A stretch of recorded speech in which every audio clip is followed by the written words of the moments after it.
Olá pessoal, tudo bem? Sejam bem-vindos a mais um vídeo do canal. Hoje, finalmente, eu estou conseguindo fazer um vídeo que eu estava querendo fazer há bastante tempo. É um vídeo sobre as tecnologias aplicadas ao agronegócio, uma coisa que eu estou querendo fazer já, uma pequena série, né, sobre o agronegócio, e quis começar sobre as tecnologias. E, para me ajudar aqui, voltando ao canal depois de muito tempo, dois convidados que já, né, não podem ficar muito tempo longe do canal, né? Mas é isso aí. Então, vamos lá. Boa noite, Mário. Tudo bem? Oi, Tiago. Boa noite. Boa noite, Nicolas. É um prazer estar de volta por aqui. Perfeito, perfeito. Bom, vamos começar, Mário, porque eu acho que o Nicolas teve um pequeno problema aí de queda, mas não tem problema não. A gente começa e vamos lá. Mário, que você pode começar a introdução desse tecnologia do agronegócio?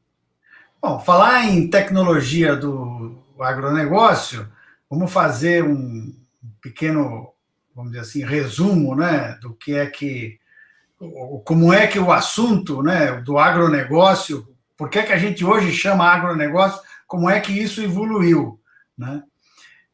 Como não vamos ter muito tempo hoje, eu sugiro aí aos nossos amigos para darem uma olhada naquele vídeo que nós fizemos, que está disponível no teu canal, sobre os transgênicos, Tiago. Naquele vídeo, no início, a gente fala sobre como nós deixamos de ser caçadores, coletores nômades, né? Nos fixamos e passamos a cultivar a terra e a criar animais. Então, boa parte daquele vídeo lá que eu recentemente assisti aí, e realmente ficou muito bom. Peço aí aos amigos que querem se interessar um pouco mais pelo assunto, né? Tem uma parte histórica lá que é bem interessante. Mas, indo diretamente ao nosso ponto aqui, né? Quer dizer, a tecnologias do agronegócio, a primeira delas, né? E que vem desde dessa época ancestral, quando nós deixamos de ser os caçadores-coletores e passamos a ser agricultores, né? A primeira tecnologia que merece menção é a seleção, o cruzamento, né, e o melhoramento das sementes e das plantas em geral, coisa que a gente faz há, sei lá, 10 mil anos, pelo menos. Né?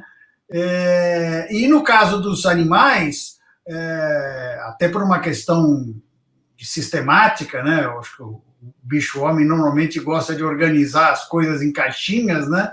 Então, no caso dos animais, o que nós fizemos foi desenvolver raças de animais, né? E assim ficou mais fácil identificar um do outro, entender melhor quais são as características de um de outro, mas fundamentalmente seleção, cruzamentos e melhoramento de sementes, de plantas e de animais é a tecnologia fundamental que nos trouxe até hoje, né? Entre essas tecnologias também, vou só mencionar aqui, mas sugiro que vocês novamente assistam esse vídeo, né? O vídeo sobre os transgênicos que está disponível aí no canal do professor Tiago, ok?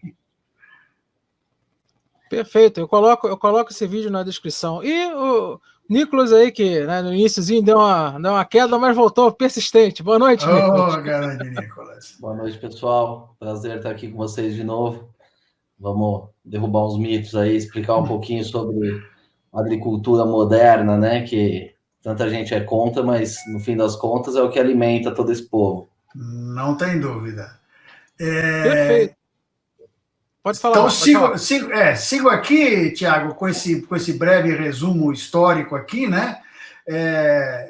Entre as tecnologias do agronegócio, merece realmente destaque aqui também o desenvolvimento, né, a criação do arado, né?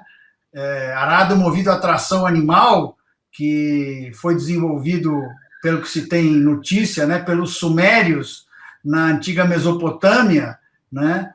E que, enfim, o que é o arado, né? O implemento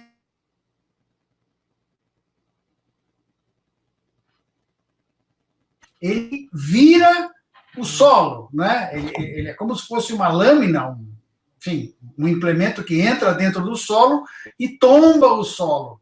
Isso foi, durante milênios aí, né, o símbolo do grande desenvolvimento da agricultura, porque quem dispunha dessa técnica, né, conseguia, nessa camada superficial do solo, manter, enfim, a circulação de nutrientes e tudo mais. Então, o arado é talvez uma das principais invenções aí, e que historicamente fez com que o homem prosperasse no seu cultivo, né, no cultivo das plantas. Enfim, merece muito destaque aqui a questão do arado.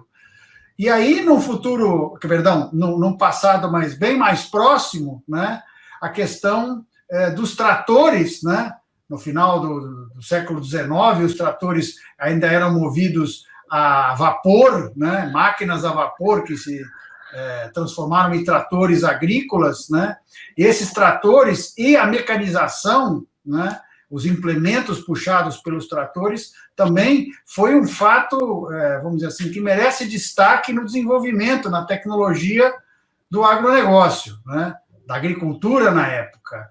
Porque imagina numa fazenda antiga em que você tinha que manter os animais e cultivar a terra. Os próprios animais, que eram a atração desses implementos, eles consumiam boa parte da capacidade de produção daquela área sua, né? Então, com o desenvolvimento de tratores e de máquinas agrícolas, o homem passou realmente a ser muito mais eficiente no cultivo da terra. E depois, além quer dizer, tem alguns implementos aqui, né? A gradiação, que, enfim, é um outro implemento que você usa para nivelar todo o solo e que facilita o plantio, né? Muito mais recentemente agora, essa técnica do plantio direto, que é o que a gente usa predominantemente aqui no Brasil e nas regiões tropicais, né? Porque o arado, ele traz um problema sério para as áreas que não são muito planas, né? A utilização do arado facilita muito a erosão e a percolação, a lixiviação também dos nutrientes no solo. Então, essa questão do plantio direto, por exemplo, é um desenvolvimento nosso, né, recente, e que também trouxe grande desenvolvimento, né, ou incrementou ainda mais o desenvolvimento da atividade agrícola. Depois, assim, eu separei em alguns grupos, né, a gente tem os corretivos e os fertilizantes, né?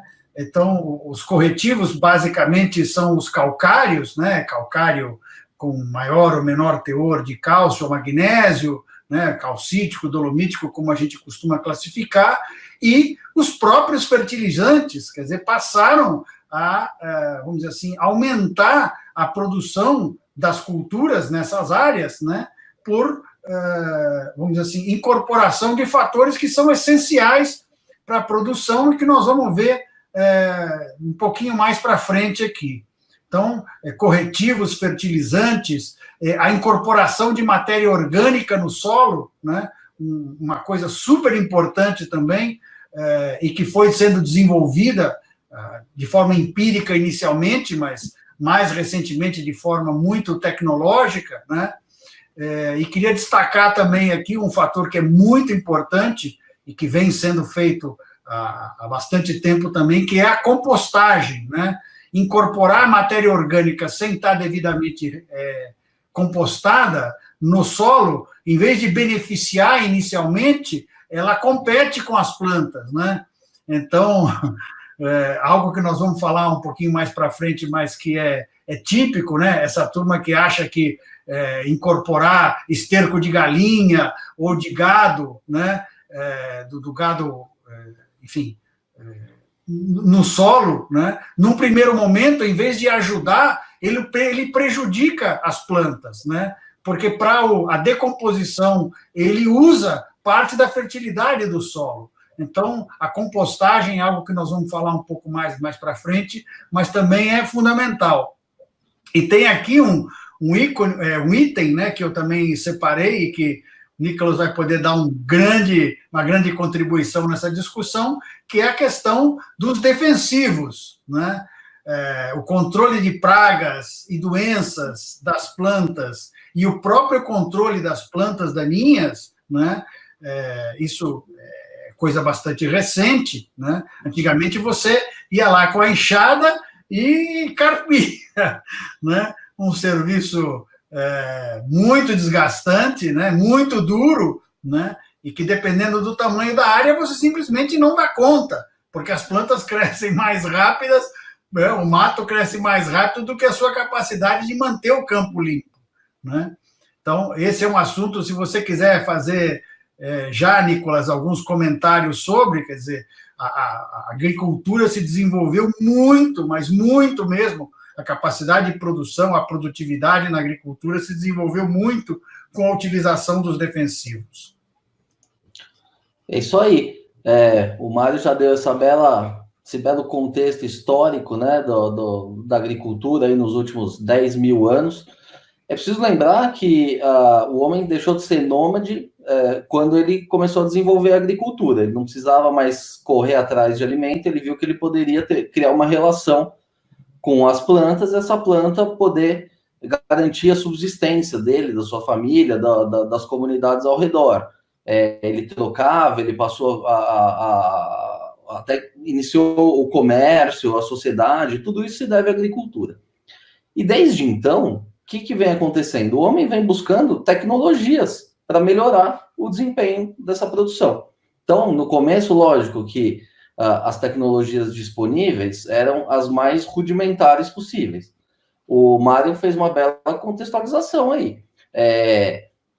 Primeiro começaram a tratar da terra, depois começaram a fazer algum tipo de controle, e a minha área de atuação mais específica, que é a defesa vegetal, sempre teve um papel importante. Por quê? Porque essas pragas, né, elas competem com a produção. As pragas elas acabam reduzindo a produtividade, elas acabam, enfim, comendo literalmente parte da produção.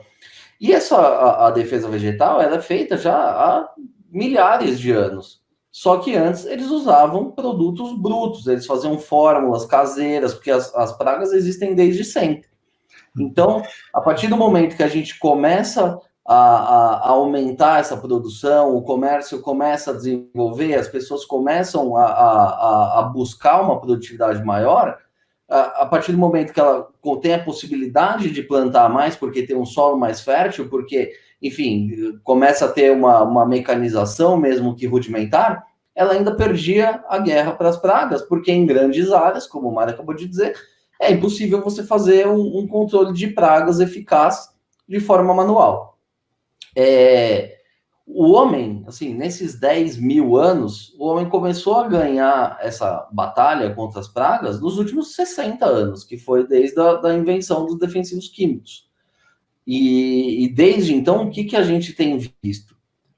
Uma produtividade cada vez maior e uma oferta de alimentos cada vez maior, que permitiu o quê? O crescimento da população. A gente pega a população mundial nos anos 50, ela era de cerca de 2 bilhões de pessoas. A partir do momento que a gente começa a produzir mais alimentos, enfim, que a disponibilidade aumenta, a população aumenta no mesmo ritmo. E aí a curva foi muito acentuada. De 2 para 3, 3 para 4, hoje a gente está passando de 7 bilhões já, vamos chegar a 10 bilhões em 2050. Eu sei que isso é uma coisa que é muito repetida, mas isso só é possível graças ao aumento da produtividade. Então a gente tem que lembrar que desde sempre o homem buscou na tecnologia um parceiro para aumentar a sua produtividade. E uma maior produtividade, o que significa? Significa maior rentabilidade da atividade, representa mais lucro, representa a continuidade dessa atividade. E o que a gente vê nos últimos anos, nas últimas décadas?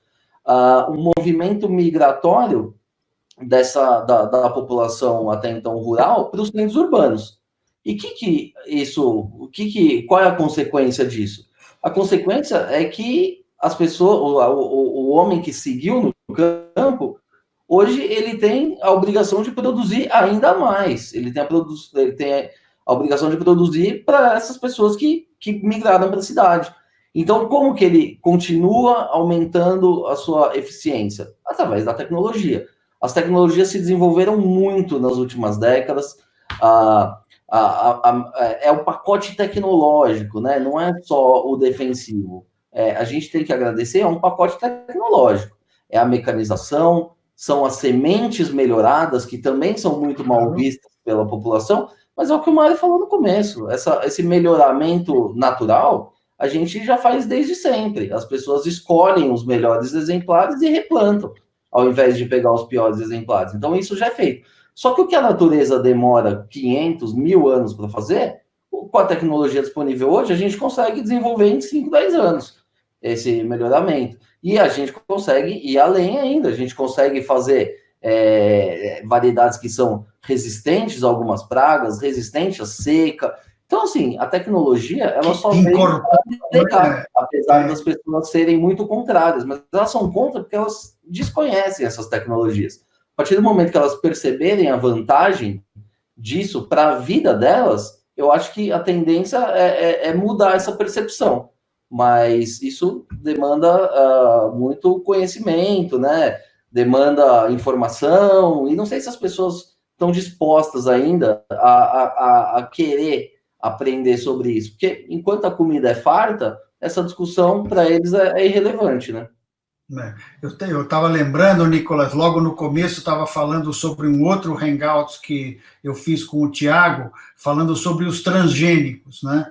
E lá, essa questão dos transgênicos, por exemplo, eu vou usar como exemplo o arroz dourado, né? Uma variedade de arroz que tem incorporada uma característica que é produzir o precursor da vitamina A. A falta de vitamina A, enfim, condena populações mais pobres à cegueira. É um problema muito sério. E essa variedade, só essa característica, resolveria todo o problema, né? E a gente tem até hoje entidades como Greenpeace e tantas outras, né, que combatem o uso dos transgênicos, quando no final das contas o que eles estão combatendo é o próprio desenvolvimento da raça humana. Exatamente, não. Esse exemplo é matador. A transgenia, ela é muito criticada pelo desconhecimento, porque assim, até hoje a gente já tem décadas de uso e não existe nada comprovado de problema nenhum, até porque não tem por que ter problema. São coisas naturais, elas são apenas modificadas, não vai alienígena. E elas são benéficas. Se você colocar o custo-benefício disso, é totalmente benéfico. Tanto nos grãos, que a gente conseguiu aumentar a produtividade, a soja mesmo, as pessoas dão muito pouco valor à soja. Só que se hoje a gente tem frango barato, porco barato, é porque a gente tem muita soja. Então, assim, vamos acabar com a produção de soja no Brasil para ver o que acontece? Muita gente vai ficar sem acesso à proteína. Então, as pessoas não fazem essa ligação. E outro exemplo interessante também que a gente tem de transgenia é o feijão, né? Que a Embrapa desenvolveu recentemente e que não botou no mercado ainda por causa desse preconceito. Esse feijão, ele é resistente a alguns tipos de pragas e poderia aumentar em muito a produtividade. O feijão é parte da alimentação do brasileiro. E ele só não está no mercado hoje por puro preconceito. E caso não tivesse esse preconceito, a gente já teria desenvolvido muitas outras culturas resistentes. Então, assim, as pessoas que criticam o uso de agroquímico, tudo bem, é uma opção. Só que a transgenia seria a solução para a gente reduzir a necessidade de uso. E as pessoas acabam sendo contra todas as tecnologias. Elas acreditam numa agricultura romântica. Mas isso não existe mais, agricultura romântica. A agricultura é altamente tecnificada. O produtor rudimentar hoje, aquele da velha guarda, dos anos 50, 40, esse cara está fora do mercado. Não tem mais espaço para ele. A terra é cara, a terra é escassa, precisa ser altamente produtiva e ela só é produtiva com tecnologia. Então, eu acho assim que é um caminho sem volta. As pessoas estão dando um murro em ponta de faca. É melhor gastar essa energia e tentar entender por que as pessoas usam a tecnologia. Porque ninguém vai abrir mão, ninguém em sã consciência vai abrir mão de tecnologia, nem mesmo os produtores orgânicos, que eles também precisam de tecnologia para produzir com eficiência. Tem aquela questão, aproveitando, Nicolas, que você falou da soja, né? Depois dos defensivos aqui na minha listinha, a fixação biológica de nitrogênio também é um avanço tecnológico importantíssimo para a agricultura, né?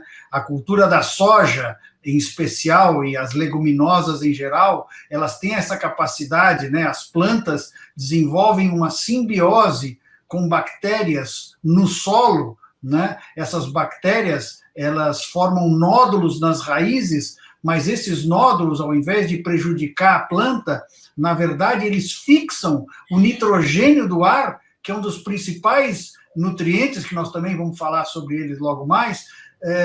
Essa fixação biológica de nitrogênio é fundamental. A cultura da soja, por exemplo, não precisa de adubação nitrogenada, que é um fertilizante caro, né? E como é que ela consegue esse nitrogênio? Fixando do ar através de uma simbiose com uma bactéria no solo, que é um troço fantástico, né? Existe fixação biológica de nitrogênio que vem sendo estudada já há algumas décadas, né? Em folhas estreitas, né? Em capins, né? Em cereais. Isso tem sido um dos principais desenvolvimentos. Por exemplo, o milho precisa de adubação nitrogenada, né? A soja não. Então, a soja supre até uma parte da necessidade de nitrogênio que o milho tem, o milho de safrinha, que vem logo depois da soja, mas normalmente você precisa adubar com milho. Se a gente encontrar algum mecanismo, e o que se tem pesquisado normalmente são bactérias que vivem nas folhas, né? Então, essa fixação biológica de nitrogênio deve acontecer nos cereais, nos capins, né, nas folhas. Isso vai ser também um desenvolvimento tremendo para o agronegócio, né? Eu quero aproveitar e citar aqui outros itens que não são diretamente relacionados com, vamos dizer assim, com a planta em si, mas que formam o pacote tecnológico a que o Nicolas se referia há pouco, né? Irrigação, por exemplo, né? Irrigação por inundação, bom, a gente conhece, né? Isso é bastante antigo, no próprio Nilo, né? Eram as inundações do Nilo que, ano a ano, promoviam, né, o desenvolvimento daquela cultura quando a agricultura ainda era incipiente, né? Mas essa irrigação se desenvolveu tremendamente, né? Seja por aspersão hoje fixa, né? Aspersores fixos, móvel, né? Com canhões que se deslocam, um pivô central, que é também um sistema de irrigação por aspersão, e os sistemas mais modernos, por gotejamento, né? Que são muito mais eficientes, consomem muito menos água e, no final, promovem o desenvolvimento de culturas em áreas onde, enfim, normalmente não seria possível. Vide o Vale do São Francisco, aqui no Brasil, onde a gente tem a fruticultura mais desenvolvida, né? Por exemplo, você vai no supermercado hoje, em qualquer época do ano, e você encontra uva. As pessoas não se dão conta, principalmente os mais jovens, mas uva é uma fruta, né, típica de safra, né? Você vai na Europa, nos Estados Unidos, nas regiões, por exemplo, produtoras de vinho, né? É uma safra por ano. E você tem uva de mesa hoje o ano inteiro. Como é que você consegue isso? Com o manejo da irrigação, né? No caso dos animais, por exemplo, a fenação, a silagem, né? A produção de rações, né? Você com isso consegue produzir mais em área menor, né? A fenação é a produção de feno, né? Que é a coisa mais básica. Você vai lá, simplesmente corta, né, o capim que está mais alto e guarda ele para uma outra época em que talvez ele não esteja disponível, né? Vamos lembrar do hemisfério norte outra vez, tem áreas em que simplesmente neva no inverno e você não tem o que pastar. Então o gado só sobrevive no estábulo comendo o feno, a silagem que o agricultor, que o fazendeiro lá fez durante o verão, né? Outra questão também muito importante ligada aqui à tecnologia dos agronegócios é a questão do solo ou substratos, né?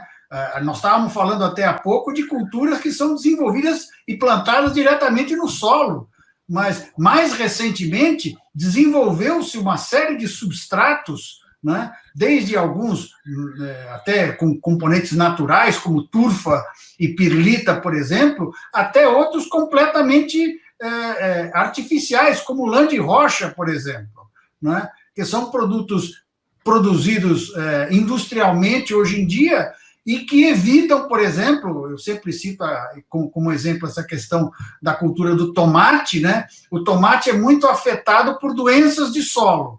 Então, você não consegue produzir tomate sempre na mesma área, é uma cultura nômade. Com essa questão dos substratos, você resolve o problema, né? Cultivos protegidos em estufas, né? Que é uma outra coisa onde eu tenho bastante experiência, né?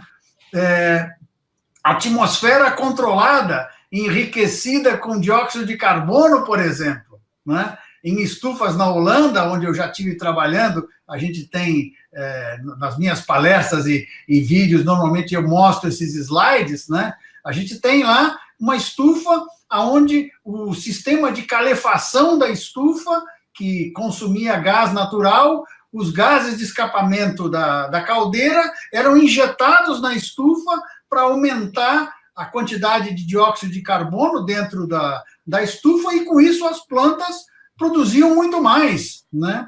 Hidroponia, né, que nós temos falado aí recentemente, um desenvolvimento fantástico também. Você não precisa de solo, você desenvolve a cultura só com água. E, claro, um balanço de nutrientes, né? Iluminação artificial para fotossíntese, que é a penúltima, né, da tecnologia assim, mais moderna sendo desenvolvida.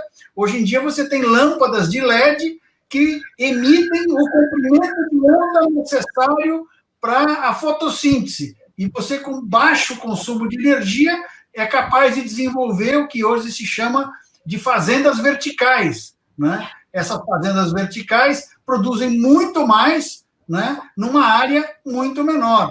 Tem um conceito, um dos, vamos dizer assim, uma das pontas de lança dessa tecnologia, um grupo empresarial que recebeu aí grande aporte financeiro, que está muito em evidência, e que desenvolveu uma tecnologia que eles chamam de aeroponia, né? Procura na internet aí por Aerofarm, e eles desenvolveram duas coisas que são fantásticas, né? Primeiro, um tecido onde a planta, enfim, a plântula, né? A plantinha muito pequena é capaz de se desenvolver nesse tecido, e esse tecido separa as raízes da parte aérea, e a planta consegue se fixar nesse tecido, que é simplesmente um separador, né? E a aeroponia é a tecnologia em que você não tem nem água, quer dizer, não é hidroponia, né? Você nebuliza as raízes que ficam praticamente no ar, né, para baixo desse tecido, e as plantas se desenvolvem com isso, né? Vamos lembrar, já falamos sobre isso também, o que é que as plantas precisam para se desenvolver? Porque isso parece óbvio, mas muita gente não sabe, né?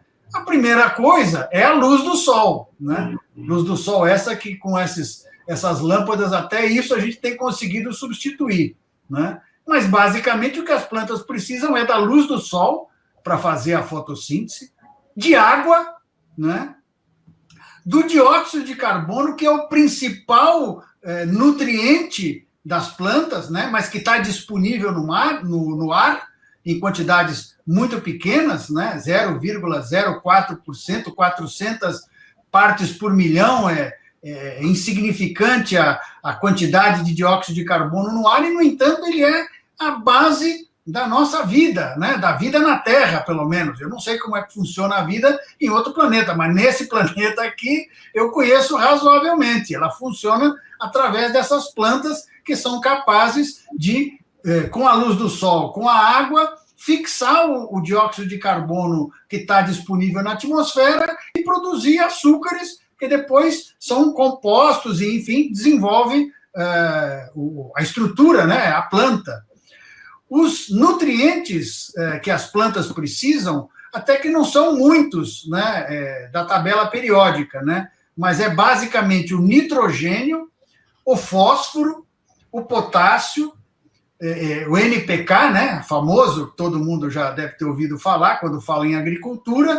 Depois vem o cálcio, magnésio, enxofre, e aí outros que são realmente essenciais, mas que requerem muita pequena quantidade para esse desenvolvimento das plantas plenamente, que são o boro, o cloro, o ferro, o manganês, o zinco, o cobre, o molibdênio e o níquel. Então, com esses elementos, você faz lá a mistura, né? Às vezes precisa de um pouquinho mais de um pouquinho menos do outro e tudo mais, você consegue desenvolver praticamente qualquer planta, né? É incrível isso, né? É muito simples, na essência. Quer fazer algum comentário, Nicolas? Não, você explicou muito bem aonde eu queria chegar, dando exemplos lá de fora, porque assim, a gente vê que existe um grande preconceito aqui no Brasil, principalmente com a tecnologia. Por quê? Porque a gente tem muito espaço para a gente produzir, né? Lá no exterior, na Holanda, você citou, mas no Japão também, em países que têm uma escassez de área para produção, lá a tecnologia é indispensável, ninguém questiona a tecnologia. E o que a gente vê é cada vez mais isso, são as pessoas tentando intensificar cada vez mais para reduzir a dependência. E o ponto que eu queria chegar era nas fazendas verticais mesmo, porque, assim, esse hoje é o ápice da tecnologia agrícola. Ainda é muito caro, mas quando feita corretamente, é o futuro da agricultura. Provavelmente não no Brasil, porque a gente tem muita área disponível, mas nesses outros países certamente vai ser. Em áreas urbanas, inclusive, também. Daqui a pouco a gente vai ter fazendas urbanas aqui em São Paulo, à medida que essas tecnologias se popularizarem, porque é sempre assim, a tecnologia sempre começa muito cara. A partir do momento que ela se populariza, enfim, que existe uma escala maior, ela tende a se popularizar. Então, em 10, 20 anos, a gente vai começar a ver essas fazendas urbanas no centro de São Paulo. E o que vai acontecer? É uma agricultura muito mais sustentável, a gente vai depender muito menos de insumos, a gente vai economizar absurdamente em logística, queima de diesel, de caminhão para distribuir isso. O mundo ideal é que cada quarteirão tenha a sua fazenda urbana e que abasteça a sua vizinhança. Mas, mais uma vez, como é que você faz isso? É só com tecnologia. É muito difícil você fazer isso. E, ainda assim, você não pode abrir mão dessas substâncias. Você listou todas aí. Essas substâncias, o cálcio, o zinco, enfim, o cobre, o enxofre, eles são utilizados há milhares de anos na agricultura. E eles vão continuar sendo usados. Por quê? Porque a planta se desenvolveu assim. Ela está aí há milhões de anos consumindo essas substâncias. E ela vai continuar consumindo. Só que a tecnologia vai permitir ao homem fazer uma mistura muito mais eficaz em que a gente consiga economizar. Então, assim, a tecnologia, mais uma vez, ela vem para otimizar o uso de todos esses insumos, de toda essa matéria-prima disponível na natureza. Inclusive a água, né? Você falou da aeroponia. As pessoas reclamam a hidroponia já é uma coisa totalmente viável, é uma coisa que já é feita muito, inclusive no Brasil, só que ainda é caro. Por quê? Porque você precisa de uma estufa. Mas a partir do momento que a demanda por alimento aumenta, cresce, a população demanda mais comida, a gente tem que fazer certos investimentos. E, fatalmente, essa é o próximo passo, é a urbanização da agricultura. E vai precisar de tecnologia. Imagina a hora que a população lá da Indonésia, da Índia, da China ficar rica. O que vai acontecer? Vai faltar comida para esse povo todo. O Brasil, inclusive, vai começar a exportar muito mais. A tendência é a comida ficar mais cara aqui para o brasileiro também. E aí, nessa hora, talvez as pessoas comecem a dar valor à tecnologia, comecem a incentivar essa alta produtividade e não criticar, né? Porque é um grande contrassenso. As pessoas, elas são contra as tecnologias porque elas acreditam numa agricultura romântica, e a agricultura romântica não vai levar a nada, só vai levar a desperdício de terra, desperdício de recursos, ao aumento da demanda por áreas, ao aumento da pressão sobre as florestas.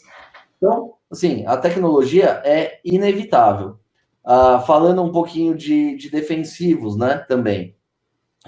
A tendência é uma redução mesmo no uso. Mas por que vai ter a redução no uso? Porque, mais uma vez, a tecnologia faz com que os novos produtos que cheguem ao mercado sejam mais eficazes, mais seletivos, menos agressivos ao meio ambiente.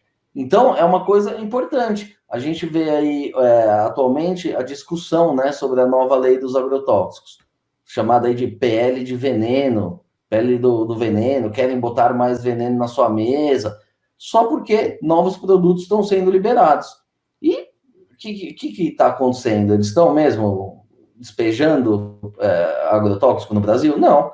São duas coisas. Primeiro, eles estão disponibilizando produtos genéricos, o que é a grande maioria. Todo mundo gosta de remédio genérico, né? Porque faz o mesmo efeito e custa metade do preço. Então, assim, quando a pessoa vai na farmácia, ela tem a opção. Ou ela vai comprar o remédio de marca, que ela está acostumada a pagar o preço cheio, ou ela vai comprar um remédio que tem o mesmo princípio ativo pela metade do preço. Vai resolver o problema dela, na maioria dos casos. Isso mesmo. A gente tem que disponibilizar isso para o agricultor também, democratizar essa tecnologia para mais agricultores, gente que hoje não tem acesso às tecnologias mais caras. Isso vai impactar o quê? Vai aumentar a produtividade no campo de pessoas que eventualmente não usem, e vai aumentar a disponibilidade de comida e vai reduzir o preço. A outra frente, produtos novos, produtos que já são usados fora do Brasil. O que são esses produtos? São novas moléculas. Isso exige muita pesquisa, o desenvolvimento é muito caro, custa mais de 300 milhões de dólares para colocar um produto desse no mercado. Mas, em contrapartida, eles são mais eficazes, você usa muito menos.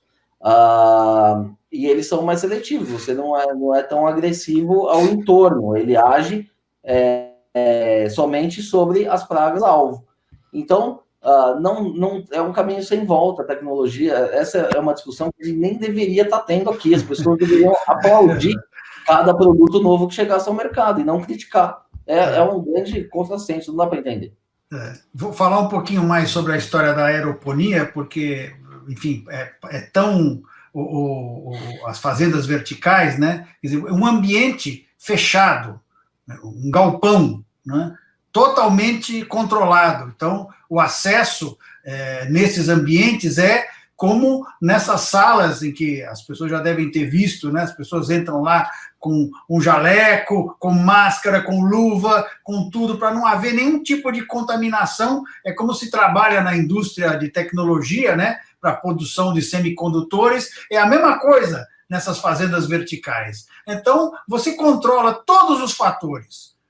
A iluminação, que você faz artificialmente dessas lâmpadas, o suprimento de água, né, através dessa nebulização das raízes, a quantidade de dióxido de carbono na atmosfera, todos os nutrientes, né, NPK, cálcio, magnésio, enxofre, boro, cloro, e todos eles você controla nessa cauda que você usa para fazer a nebulização das raízes.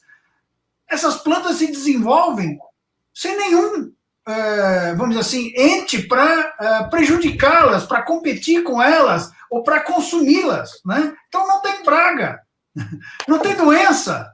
Você controla todos os fatores, o ar que circula, né? Ele passa por dutos, que esse ar é esterilizado. Se eventualmente aparecer algum tipo de contaminante, o vírus, uma bactéria e tudo mais, isso é esterilizado nesse sistema. Então, é algo super moderno. Como é que você vai... você hoje encontra esses produtos aqui, né?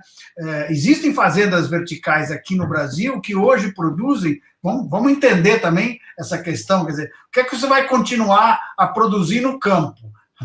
Soja, milho, arroz, feijão, né? Nós não vamos produzir isso em fazenda vertical, não vamos nos iludir com isso também, tá certo? Pelo volume que a gente produz, A gente não é capaz de, vamos dizer assim, passar a produzir tudo isso em ambiente controlado. Haveria um custo enorme que a nossa sociedade hoje não é capaz de pagar. Mas vegetais, né, principalmente verduras, né, alface, tomate não, perdão, tira o tomate.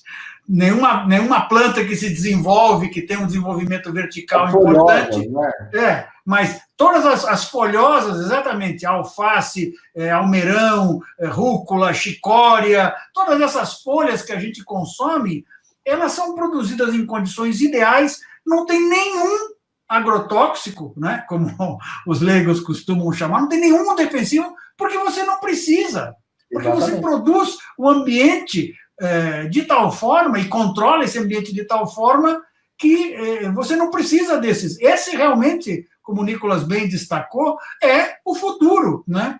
Agora você vai nessa questão que a gente enfrenta hoje, né?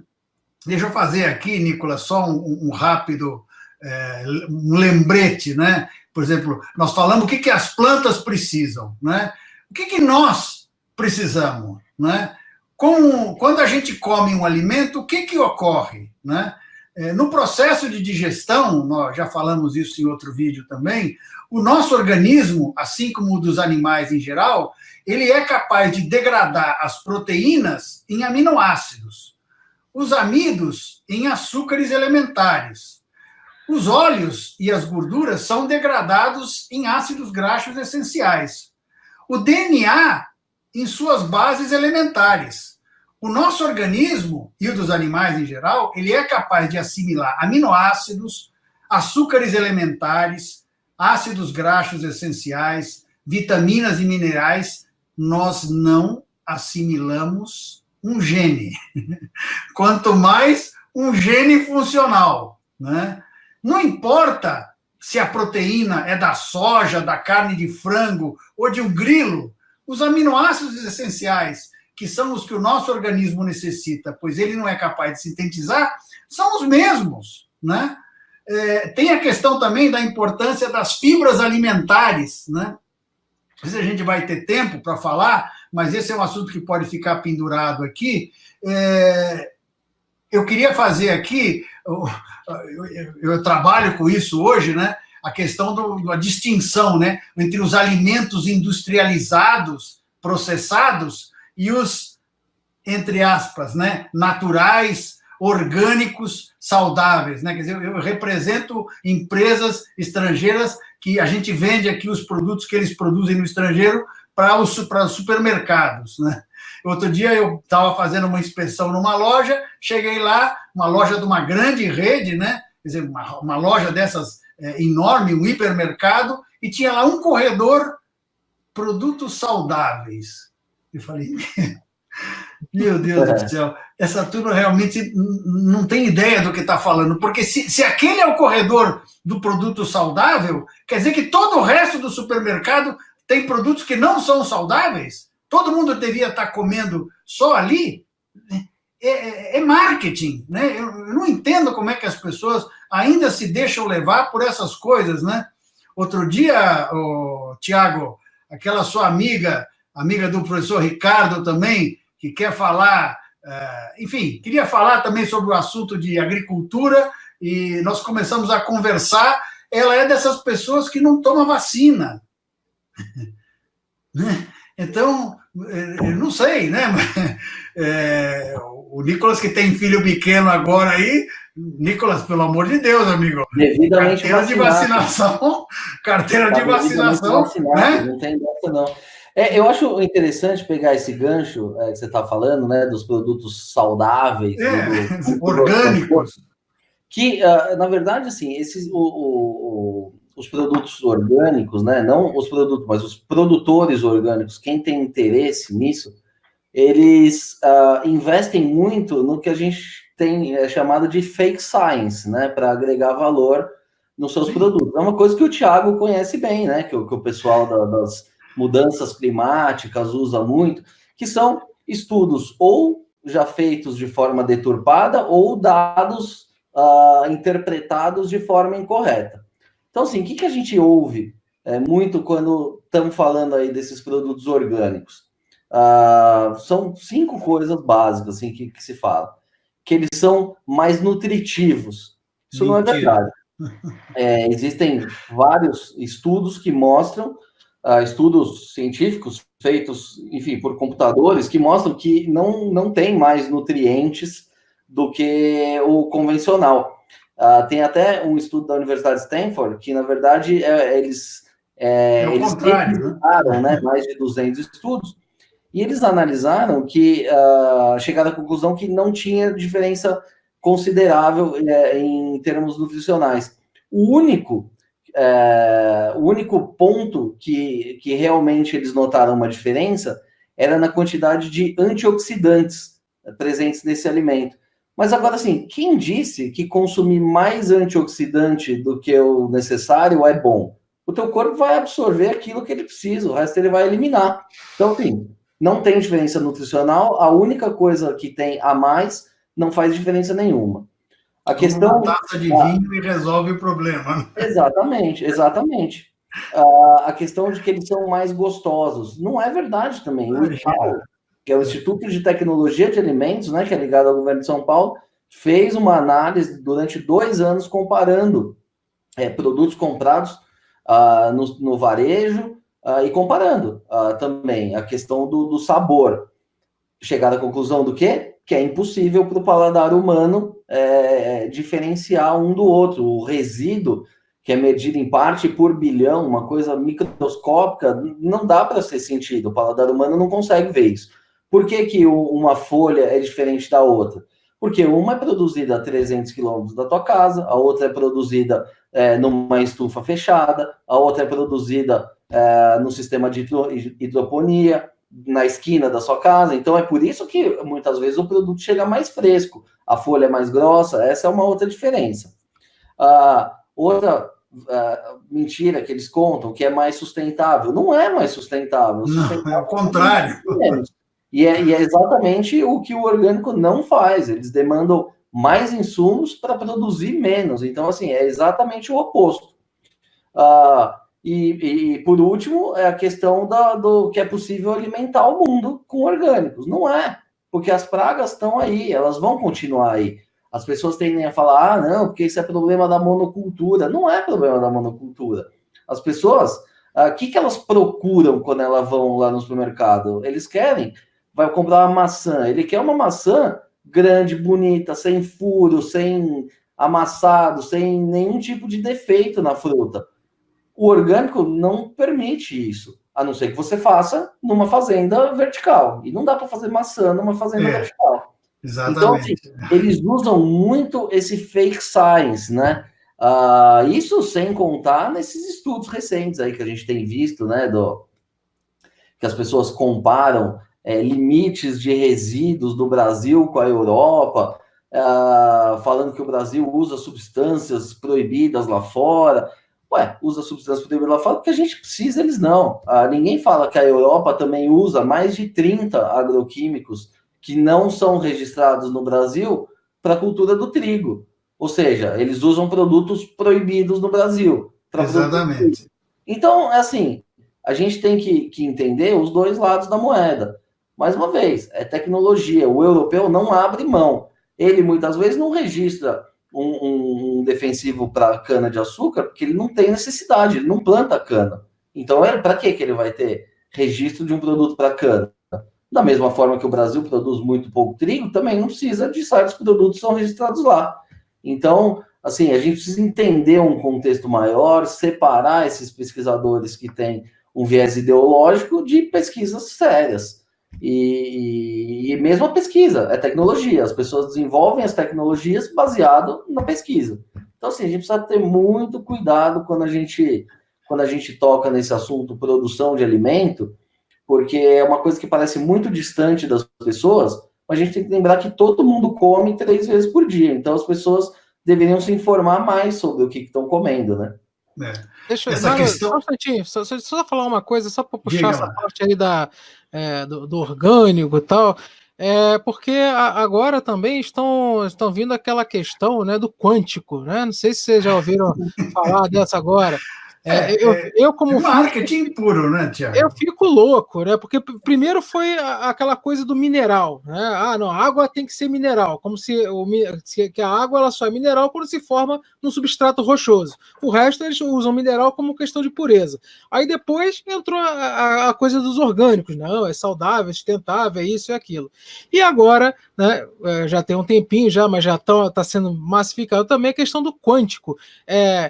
Sal quântico, biscoito quântico, gente, essas pessoas não têm a menor noção do que é quântico. Aí falar medicina quântica, porra, eu só vou acreditar em medicina quântica no dia que eu ver um átomo espirrar. Né? Fora isso, não tem como, gente, não dá, cara. E as pessoas acreditam nisso. Mas isso aí, Mário, mete bronca aí. Eu fiquei. Dá para vender mais caro. É muito importante, né? Essa história que eu estava falando do supermercado, quer dizer, se tem um corredor de todas as gôndolas do supermercado que são saudáveis, claro, saudáveis entre aspas, né? É marketing. Aquele é o corredor que tem os produtos mais caros do supermercado, com certeza, né?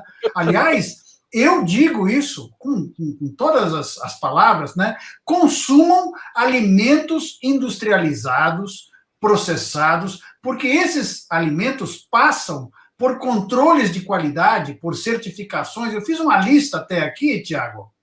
Quer dizer, quem fornece, né, do exterior para as redes de supermercados aqui, por exemplo, tem que ter certificações das plantas de produção. Então, tem, por exemplo, o British Retail Consortium, né? Tem um Global Standards for Food Safety. Então, chama-se BRCGS, essa certificação. Tem uma outra internacional também muito interessante, Global Food Safety Initiative, né? Então, é o GFSI. Você fala, não, a minha fábrica de processamento de geleia lá na Espanha, ela tem certificação BRC. Não precisa nem ir lá, porque já teve gente que foi lá e viu que aquilo cumpre com todas as exigências que o supermercado, que é a rede, que é internacional também, né, requer para comprar os produtos para poder depois vender para os seus clientes, né? Não vamos esquecer, porque esse é um serviço que é prestado pelo Ministério da Agricultura aqui no Brasil, o Serviço de Inspeção Federal, né? Quer dizer, um estabelecimento que tem o selo do CIF, né, o Serviço de Inspeção Federal do Ministério da Agricultura, Pecuária e Abastecimento, né, do nosso MAPA, né, é um estabelecimento que passou por uma vistoria, que tem lá seus padrões de qualidade, que tem um laboratório para certificar os eventuais problemas que possam aparecer, né? Tem, por exemplo, um departamento, né, o DIPOA, né, chama-se Departamento de Produtos de Origem, Divisão, perdão, de Produtos de Origem Animal, né? Você vai trazer, sei lá, um embutido, ou mesmo carne do exterior para cá, tem que ter registro no DIPOA, né? Não funciona, o fiscal federal agropecuário chega na fronteira e fala, não, esse queijo, ou esse vinho, não tem registro aqui no Ministério da Agricultura, não pode entrar, né? Então, é tão importante isso, você vê, por exemplo, a questão da rotulagem, né? Tabela nutricional, hoje em dia você vai em qualquer alimento no supermercado, está lá, produto com características, a tabela nutricional, os alergênicos, né? Eu descobri agora, já velho, que sou intolerante ao glúten, né? Eu vou lá e procuro hoje, a minha esposa faz isso, vai lá e procura alimentos que ou não tem glúten, ou que tem baixo conteúdo de glúten, né? E para mim hoje faz uma diferença, né? Essa questão do produto natural, orgânico, saudável, né? Isso é puro marketing. Isso é Gardelon, La Garantia Soy Yo, né? Você vai atrás de um produto desse, no selo lá, no frasco, foi produzido pela tia. Isso é cambalacho, né? Eu não sei como é que as pessoas abrem mão de todo um controle que existe prévio à produção, ao processamento, à cadeia de distribuição e caem numa conversa fiada dessas, né? Lembra recentemente, nós tivemos o Rock in Rio, foi no ano passado, né? Em que teve lá uma moça que montou uma barraca, nós já falamos sobre isso também, trouxe lá linguiça de Bragança e queijo de Minas, mas de produtores que não tinham selo do CIF, né? Tinham registro para vender no mercado local. O cara foi lá, interditou e recolheu todo o produto. Por quê? Porque não tem ninguém que depois garante que as pessoas que iam consumir aqueles produtos... Bom, tem muita linguiça boa em Bragança, tem muito queijo bom em Minas, mas vamos com calma, gente, né? Tem uma lista aqui que eu vou ler para vocês. Os ingredientes: água, preparado proteico, que é, abre parênteses, proteína texturizada de soja, proteína isolada de soja, proteína de ervilha e farinha de grão de bico. Fecha o parênteses.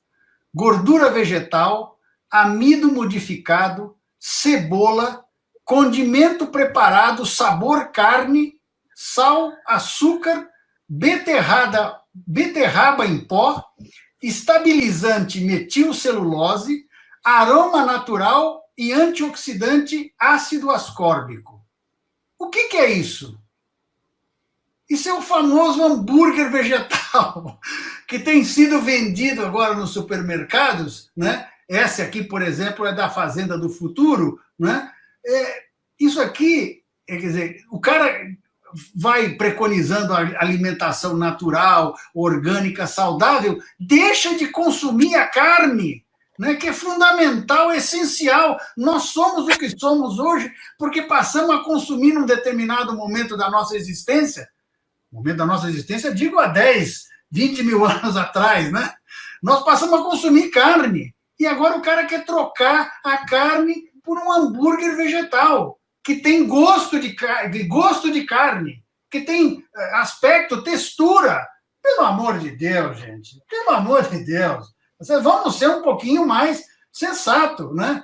Há 2 semanas atrás, quando estava previsto, né, Tiago, da gente falar sobre o assunto, tem um comentário que viralizou aí, né? A Paola Carosella lá, que é, enfim, acho que é o Masterchef, não sei, uma chefe daquela, ela, que é argentina, né, experimentou um hambúrguer desses e falou: isso aqui não é carne, isso aqui, na verdade, é um lixo.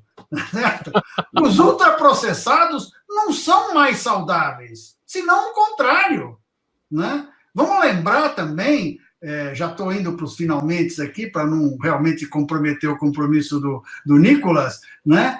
A importância da cocção dos alimentos para a assimilação dos nutrientes. O bicho-homem realmente se diferenciou do resto dos macacos quando começou a cozinhar os alimentos, né?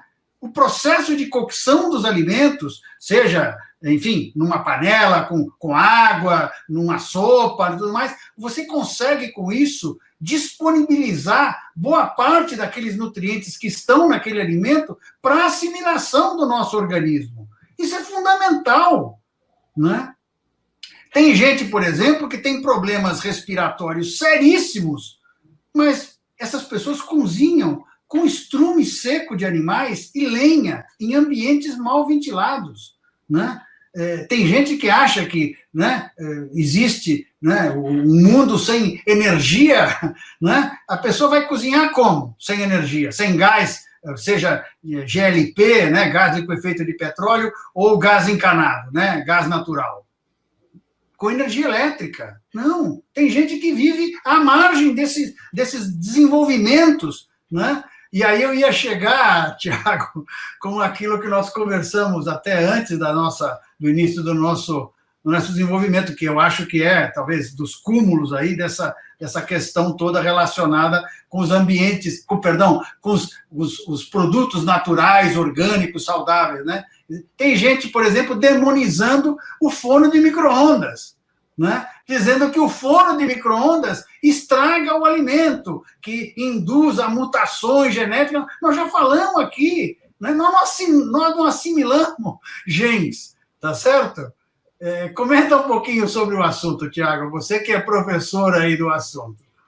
Bom, a primeira coisa, o forno de micro-ondas ele não provoca mutação nenhuma, né? A única coisa que ele provoca é o aquecimento, porque ele é projetado para justamente Aquecimento aquela frequência. global? Não, aquecimento da comida mesmo.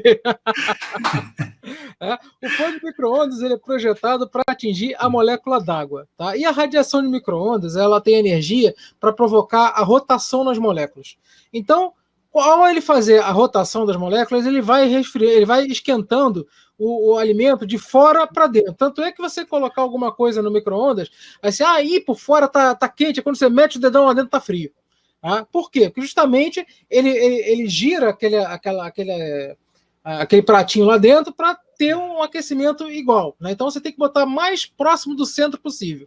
E depois, o quê? Você coloca, né, o alimento, ele vai girando e vai aquecendo de fora para dentro. Por isso que demora um tempo. Né? E agora uma dica culinária do super chefe aqui, né, do Thiago, né? Então quando você for colocar alguma coisa no micro-ondas, por exemplo, pão, você embrulha ele, porque ao colocar, né? O pão às vezes tá lá mole, tá duro, você coloca no micro-ondas e ele amolece. Porque ele quebra aquela molécula de amido, a água que está ali, ela volta, né, a ficar, né, deixar o pão mais mole, e faz o seguinte, né? Só que se você deixar exposto, ela evapora. Aí quando você tira o pão, você está comendo, parece uma borracha.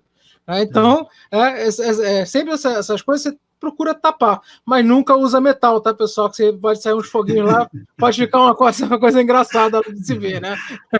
E para terminar aí, Nicolas, por causa do seu horário, eu costumo dizer que essa questão até mesmo da produção de comida e tal, eu não sei se vocês se lembram, com certeza lembram, lá da época do Malthus, né, que falava que a produção de alimento, né, iria crescer em PA e a produção e a população em PG. PG, né, ou seja, progressão aritmética e produção geométrica. E você falou no início que nós começamos a dominar a tecnologia contra as pragas, né? Ou seja, naquela época o controle de pragas era pífio, né? Então, hoje em dia, ainda está valendo esse malthusianismo? Eu acredito que sim, porque a população ela cresceu muito e foi a partir do momento em que a gente tinha mais alimentos. Isso não vai parar. Cada vez a gente vai desenvolver novas tecnologias que permitam produzir ou alimentos mais ricos, ou alimentos em maior quantidade, ou desenvolver até outras variedades de alimentos. A gente não sabe o que vai acontecer no futuro. Várias espécies, várias culturas somem ao longo do tempo, outras são criadas. Isso não tem problema nenhum. Eu queria também pegar um gancho nessa questão que o Mário levantou, do glúten. As pessoas, geralmente, assim, as que têm mais acesso, essas que se preocupam mais com a saúde, com a qualidade dos alimentos, muitas delas tendem a escolher alimentos sem glúten, escolher alimentos sem lactose, até mesmo esse hambúrguer do futuro, achando que são opções mais saudáveis. Para muita gente, pode ser mesmo mais interessante. Agora, vamos lembrar que esses produtos só conseguiram ser desenvolvidos porque tem tecnologia. A gente teve que desenvolver uma tecnologia para retirar a lactose do leite. A gente hoje tem pão sem glúten, uma tecnologia que teve que ser desenvolvida. Mesmo o hambúrguer, eu particularmente não entendo porque que alguém quer comer um negócio vegetal que tem gosto de carne. Se não gosta de carne, vai comer a soja processada. Vai arrumar a proteína em outras formas. Não adianta você a beterraba é para dar a impressão de sangue. Come carne logo. Então, mas assim, também para concluir, eu não sou contra. Eu acho que assim que tem público para tudo. Tem público para orgânico, tem público para quem gosta de transgênico, tem público para tudo. O que eu defendo aqui? Que as pessoas entendam mais como é feita, por que essas tecnologias são desenvolvidas, pese o custo-benefício e escolham o que elas querem, mas não tentem interferir no mercado. Porque se hoje a maior parte dos alimentos são convencionais, é porque a população escolheu consumir o convencional. Porque se ninguém quisesse convencional, a gente já está no orgânico até hoje. Só que o fato é que a gente teve essa migração, não dá mais para voltar atrás. Se a gente continuasse só no orgânico desde os anos 50, 60, a população certamente não teria crescido como cresceu no mundo. Então, assim, uma vez que a gente fez o avanço, não dá mais para voltar atrás. É a mesma coisa que a gente fala, ó, a partir de amanhã, eu não quero mais energia elétrica. Não dá, o homem não vive mais sem energia elétrica. Não, o mundo seria muito melhor sem petróleo. Talvez, mas não dá mais para tirar o petróleo. Então, assim, a gente tem assim, que tentar utilizar todas as ferramentas da melhor forma, da forma correta, sem excesso, adotando as boas práticas, e, enfim, e para que a gente continue tendo uma oferta variada, para que cada um escolha isso. É ser liberal, né? Liberdade individual de cada pessoa. Não dá para você querer levantar a bandeira, eu sou pelo fim de tal coisa porque eu não gosto. Não, tem gente que gosta. Se você não gosta, consuma o outro que você gosta. Não precisa encampar uma bandeira. Então, assim, as pessoas têm que entender que a tecnologia está em tudo. Está no convencional, no orgânico, no transgênico, na semente melhorada. A tecnologia vem desde sempre, faz 10 mil anos que o homem está desenvolvendo tecnologia para chegar agora e as pessoas resolverem que agora é ruim. Não é ruim, a tecnologia é boa, a gente tem que usar corretamente. Perfeito. O Tiago, eu estou tentando mostrar aqui, acho que eu não consegui aqui fazer o compartilhamento da minha tela. Não, tá indo. Bom, enquanto você vai fazendo aí, eu vou... Então, mas esse é que... Peraí, eu preciso corrigir isso aqui. Tá. A hora que apareceu o gráfico todo preto aí, você me fala. Tá no gráfico. Então, o que aconteceu, Nicolas? Que isso aqui é importante. Isso aí, é esse gráfico mesmo. Então, mas a população... Opa, peraí que eu vou aqui... Eita, nós... Olha lá. O que aconteceu? A população... Malthus dizia que a população cresceria em progressão geométrica e a produção de alimentos cresceria em progressão aritmética e nós íamos passar uma fome miserável. Está longe de acontecer. Tá certo? longe. A população pode ter crescido aqui, como a gente vê nesse gráfico, em progressão geométrica, mas a produção de alimentos cresceu muito mais. Né? Veja filmes da década de 70, como eram as pessoas na rua, e veja hoje. Né? Nós temos mais obesos do que famintos no mundo. É muito duro isso. É muito duro isso. Deixa eu sair aqui. Vamos lá. Ainda tem muita fome, as pessoas falam, mas não resolveu o problema da fome. Mas o problema da fome é um problema de distribuição desse alimento. E não é você migrando para uma produção orgânica ou qualquer outro tipo de produção que você vai melhorar essa distribuição dos alimentos. Então, assim, ainda existe, sim, muita desigualdade. Esse problema dificilmente vai ser resolvido, tanto no Brasil quanto na Ásia, principalmente. Na África também existe esse problema. Agora, ao meu ver, o ideal é você conseguir produzir a comida mais barata possível para tentar incluir essas pessoas. Fomentar uma agricultura que é menos produtiva e, consequentemente, mais cara, aí que você agrava esse problema da fome. E realmente, o problema da obesidade é muito maior, não falta comida hoje, mas o problema é a distribuição. É isso aí. Bom, perfeito, né? Inclusive aqui, né? Aqui nós temos um representante, né? 1/3 pelo menos aqui dos fofinhos, né? Aqui do vídeo. É que eu costumo dizer, todo mundo fala assim, poxa, vai lá, emagrece, tá? Tô tentando, né, gente? Mas, poxa, tem muita churrascaria aqui, né? Um investimento muito alto que eu fiz, né? Mas tudo bem. Bom, pessoal, eu queria agradecer a presença de vocês dois aí, como sempre, um show. Mário, quer dar sua consideração final aí? Bom, um abraço a todos, até a próxima. Nicolas, um abraço grande para você, Tiago também. Estamos aí à disposição. Obrigado. Nicolas, quer dar a sua consideração? Só aí, sempre um prazer participar com vocês, tentar desmistificar um pouco, né, esse universo do agronegócio, que é tão distante hoje da população brasileira, mas pouco a pouco a gente consegue ir expondo alguns fatos. É muito legal falar para canais que não são propriamente de agronegócio, como o teu canal, que é um canal científico, e eu estou sempre à disposição, porque eu acho super importante esse debate, ainda mais com gente aí de alto nível como o Mário. Então, um abraço aí para o Mário, um abraço para você e tamo aí, tamo junto. Muito obrigado. Bom, eu gosto sempre de trazer esses temas porque as pessoas parecem que acham que a comida vem do supermercado, né?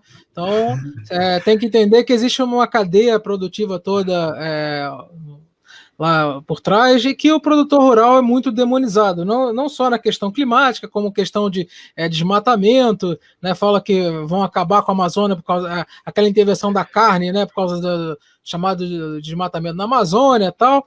Então, eu acho sempre importante trazer o outro lado aqui, né, do produtor rural também, porque, né, são empresas, são pessoas que têm que produzir e, gente, não tem jeito, cara. Sem o produtor rural a gente não vai comer orgânico, não vai comer o normal, não vai comer carne, não vai comer nada, não vai tomar o leite, nada. Tudo que nós comemos, tudo que nós... Até a maioria das coisas que nós vestimos, né, se for algodão, né, tem o dedo do produtor rural. Exatamente. Então não tem jeito. Então é isso aí. É tecnológico, agrotech, agropop, né? E é isso aí. A agricultura traz vida para a gente. Sem ela a gente não vive. Nós ou seja, o mundo ideal, né? Para esse povo parece que vamos viver em oca, né? No meio da floresta, caçar e pescar. Tiago, se você me permite, à vontade. Até para complementar aquilo que o Nicolas já salientou em algumas ocasiões aí quando ele se manifestou, né? Essa romantização da vida campesina, tem um artigo que está traduzido lá no meu blog, Como Voltar à Natureza Seria um Desastre para a Natureza. Recomendo aos que querem se aprofundar nessa questão que procurem lá no blog A Grande Farsa do Aquecimento Global, esse artigo que é muito interessante. Essa questão da romantização da vida campesina, todo mundo acha que vai voltar a produzir o próximo alimento, não tem nada mais distante da nossa realidade. Uma boa noite para vocês. Perfeito. Eu vou deixar o link do blog do Mário aí na descrição. Nicolas, seu livro aí, se quiser falar, né, agradeço aos agrotóxicos, né, por estar vivo. Aqui, ó, terceira edição já. Ali, garoto. Muito bom. Bravo. É isso aí. Bom, pessoal, obrigado mais uma vez aí, obrigado a todos que estão nos assistindo. Não esqueça aí de curtir o canal, dê uma olhada aí no blog do Mário que vai estar na descrição e o livro do Nicolas aí, quem quiser também, só deixar um recado, eu passo para ele, qualquer coisa, tá? E pode achar nas livrarias, né? Qualquer livraria? Vai na Amazon, que na livraria eles costumam esconder. Dali, garoto. Boa, Nicolas. Então ótimo, perfeito. Então chega lá na Amazon e procura o livro do Nicolas. Pessoal, muito obrigado a todos aí. Um abraço. Valeu, pessoal. Obrigado. Tchau.